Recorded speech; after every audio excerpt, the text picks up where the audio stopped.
All right, so this video is the second practice quiz for inheritance.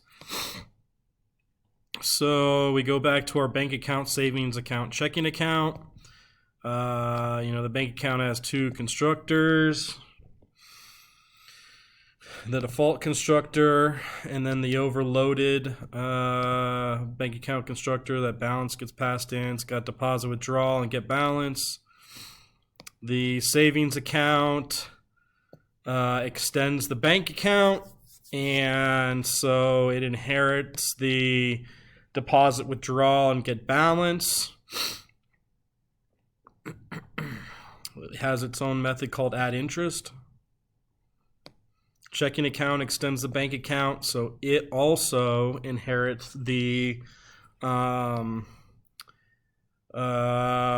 deposit and withdrawal and get balance. But actually the withdrawal method right here, if you were to create a checking account object at runtime, this withdrawal would be called, and as opposed to this withdrawal, because that's overriding. So I actually think that's the first one. So redefining the withdrawal method in the checking account class is an example of method overriding.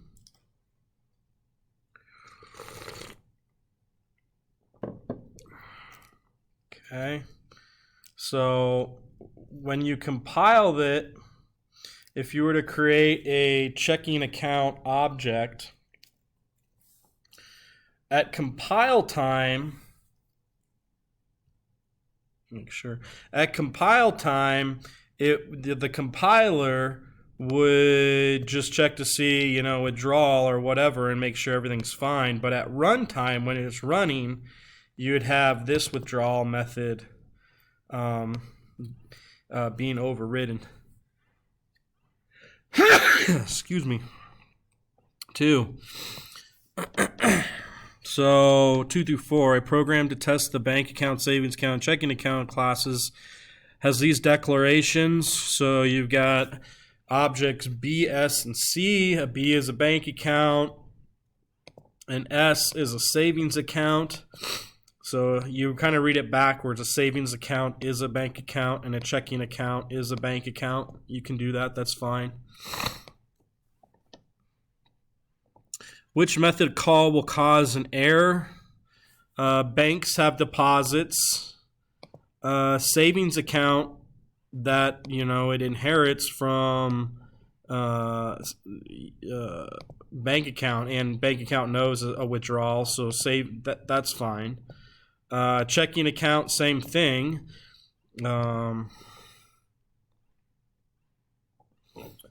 Savings account can deposit.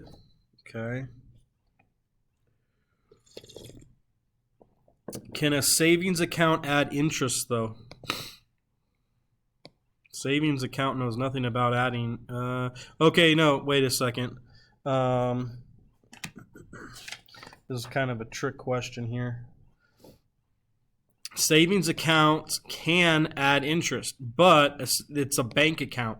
So because bank account doesn't know add interest, you get an error right there. So if you do this, and this is an example of polymorphism, and you wouldn't do polymorphism like this except for on a test like this. Remember, I've showed you a few videos where you'd have to create your bank account array, and then you could store the different, savings account object and a checking account object. And because a savings account object is a bank account, you can do it like that in an array. But at the same time, savings account, when you're doing it like this, can't call add interest, even though add interest is in the savings account class. Okay. That's one of the issues with polymorphism, is that if you do it like this, then you can only use the bank account methods, okay? So in order to test polymorphism, which method must be used in the program? Well, in order to test this thing,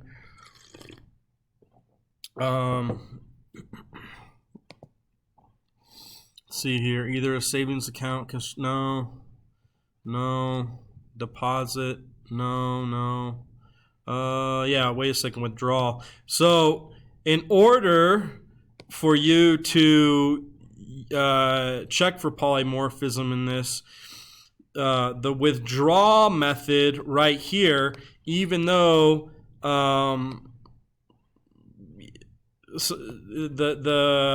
even though it's created like this, the checking account is a bank account, but the checking account withdrawal method overrides the withdrawal method right here. And so if we ran this program, and this had code implemented in it, you could see that this method would be called at runtime, and that would be your polymorphic method to look for. Okay, so let's see here, which of the following will not cause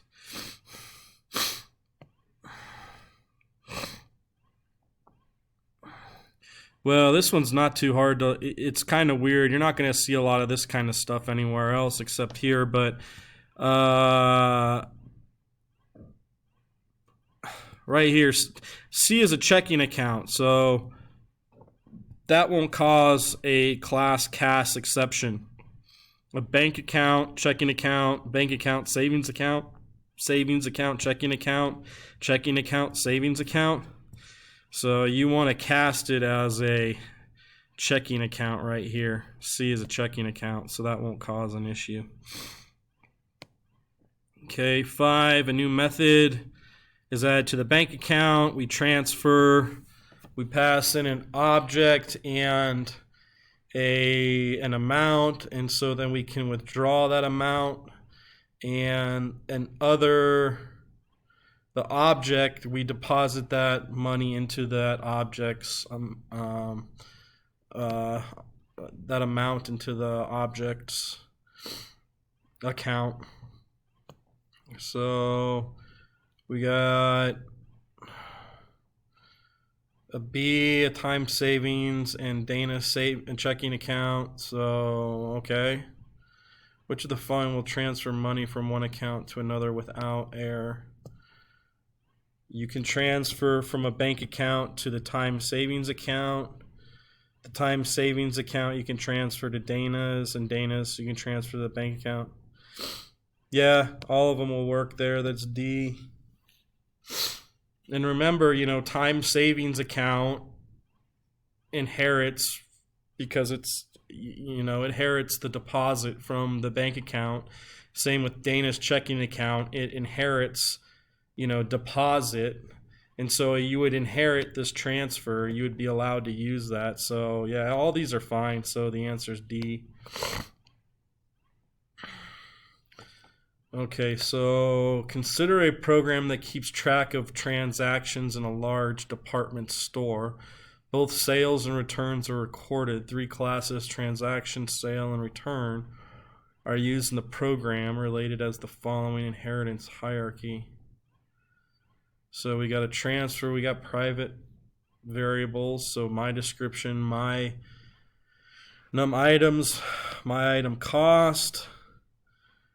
These are all in the constructor. When the object's being created, those are all being initialized. So we can access them with the public methods. So those will all be, likely to be inherited down into sale and return. And then we can get the total that would also be inherited to sale and return. So write the code for the class, for the sale class. Each sale includes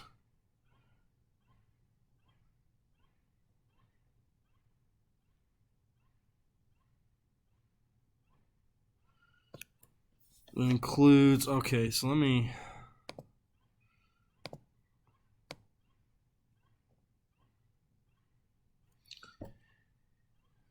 a description, so that's fine. the cost of this item, whether the sale is cash or credit, store as a boolean, 10% discount.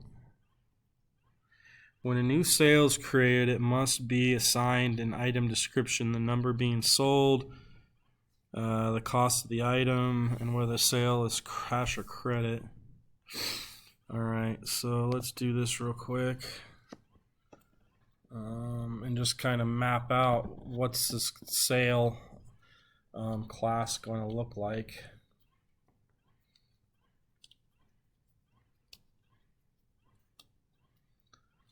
So retrieve the description. So this would be an inherited there. This, the item number would be there. And the cost, get item cost, would be there. So those are all inherited in, so we don't have to worry about those. Retrieve whether the sale is cash. So this one is going to be a new method to check to see if it's a cash sale or a credit sale. And calculate the total for the sale. In calculating this total, a 10% discount for paying cash should be applied to the cost before the tax is calculated. The 10%, so what is this?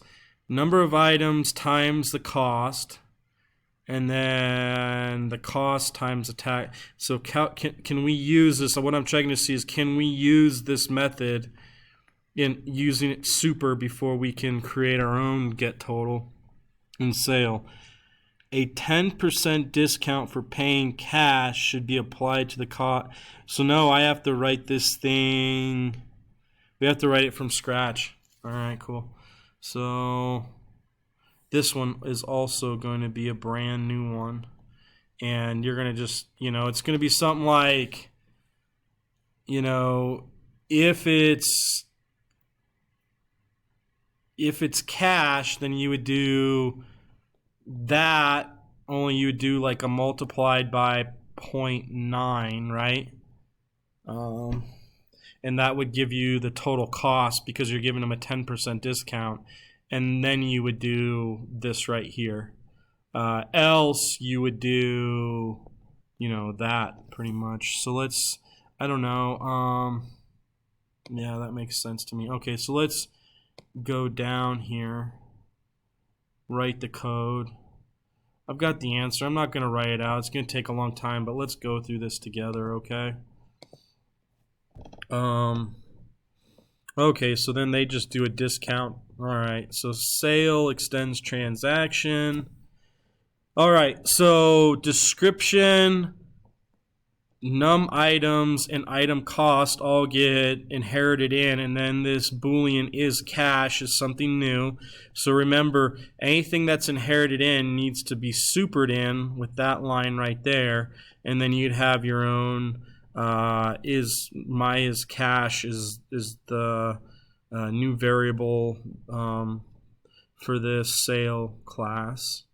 So then, that's easy to do. You should be able to do something like that. I mean, you saw the get description and get num items and get item cost or whatever.